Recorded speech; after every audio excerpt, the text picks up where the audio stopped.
Segala amal perbuatan kita akan ditakar dan akan diberi balasan sesuai dengan amal perbuatan. Kebaikan sekecil apapun, kita akan mendapatkan balasannya. Begitu juga dengan dosa kemaksiatan. Sekecil apapun dosa itu, kita juga akan mendapatkan balasannya. Namun, ada beberapa dosa yang balasannya akan disegerakan di dunia oleh Allah Subhanahu wa Ta'ala. Berikut 3 dosa besar yang langsung dapat balasan di dunia antara lain. 1. Durhaka kepada orang tua.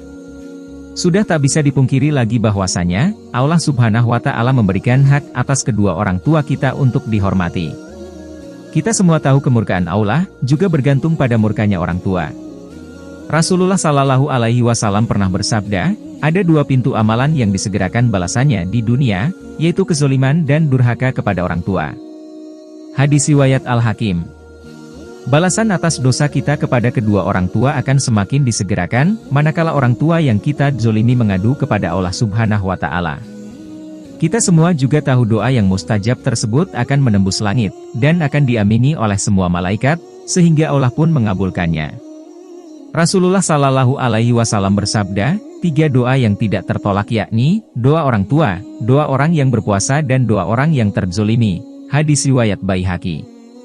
Sebisa mungkin, bahagiakanlah orang tua kita menurut masing-masing porsinya. Dan yang terpenting adalah tidak membebani diri dari saudaraku sendiri. Lalu teruslah untuk menjalin keharmonisan dengan kedua orang tua kita, mendengar perkataannya, mengikuti sarannya yang baik, selalu mendoakan orang tua kita, dan menyayangi kedua orang tua kita. Insya Allah kedua orang tua kita akan mendoakan yang terbaik untuk anak-anaknya. 2. Zina. Perbuatan yang bisa dirasakan langsung balasannya di dunia adalah zina. Zina merupakan dosa besar yang Allah Subhanahu wa Ta'ala membenci. Perbuatan tersebut Allah akan melaknat setiap langkah dari pelaku pezina yang dengan sengaja dilakukannya. Yakni, melakukan hubungan suami istri yang tidak sah secara hukum maupun agama. Lalu apa balasannya di dunia ketika kita melakukan zina? Allah Subhanahu wa Ta'ala akan menutup setiap pintu rezeki bagi mereka yang terus melakukan zina dan tidak segera bertaubat.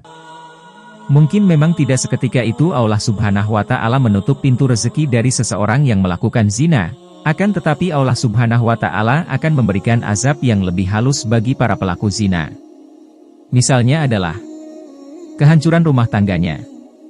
Diberikan penyakit yang akan menghabiskan biaya sangat banyak sehingga semua harta bendanya habis. Dihinakan dari masyarakat dan akan terasa sangat sulit untuk mendapatkan rezeki dari Allah Subhanahu wa Ta'ala.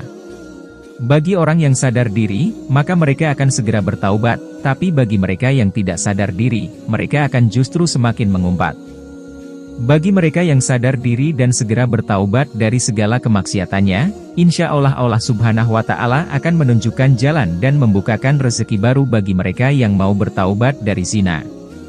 Karena kita semua tahu Allah Subhanahu wa Ta'ala Maha Pengampun lagi Maha Belas Kasih. 3. Berlaku curang dalam berdagang. Dalam perniagaan atau jual beli, terdapat dosa yang langsung dibalas saat masih di dunia yakni curang dalam timbangan. Kecurangan yang umum dilakukan oleh setiap pedagang adalah mengurangi takaran timbangan. Perbuatan mengurangi takaran timbangan memang akan mendapatkan untung yang besar. Akan tetapi tanpa kita sadari perbuatan tersebut akan mendapatkan balasan secara langsung oleh Allah Subhanahu wa Ta'ala di dunia. Balasan yang diterima oleh para pelaku pedagang curang adalah kesulitan mendapatkan bahan atau barang dagangan, musim paceklik yang berkepanjangan, ketidakbahagiaan hidup dalam keluarganya, rezeki yang semakin hari semakin sulit didapat, semakin berkurangnya pembeli, mendapatkan berbagai masalah dalam kehidupannya, akan dizolimi sesama pedagang, barang dagangan yang tidak laku-laku, dan masih banyak yang lain lagi. Rasulullah Shallallahu Alaihi Wasallam pernah bersabda, barang siapa menjadikan akhir zaman sebagai tujuan hidupnya maka Allah akan jadikan kekayaan dalam hatinya, Allah himpun kekuatannya dan dunia akan menghampirinya meski ia tidak menginginkannya. Dan sebaliknya, barang siapa menjadikan dunia sebagai cita-citanya, Allah jadikan kefakiran ada di depan matanya, Allah cerai-beraikan urusannya dan dunia tidak akan menghampirinya, kecuali apa yang sudah Allah takdirkan untuknya. Hadis riwayat Tirmidzi. Dari hadis tersebut sudah jelas dikatakan bahwa, jika kita di dunia hanya mencari dan ingin menumpuk harta dunia saja maka Allah Subhanahu wa Ta'ala akan memberikan rezeki yang sudah menjadi takdirnya saja. Akan tetapi, jika kita hidup di dunia untuk memperbanyak pahala di akhirat, maka kekayaan dunia yang tidak kita minta pun Allah Subhanahu wa Ta'ala akan berikan kepada kita. Semoga bisa bermanfaat untuk kita semua. Amin ya rabbal alamin.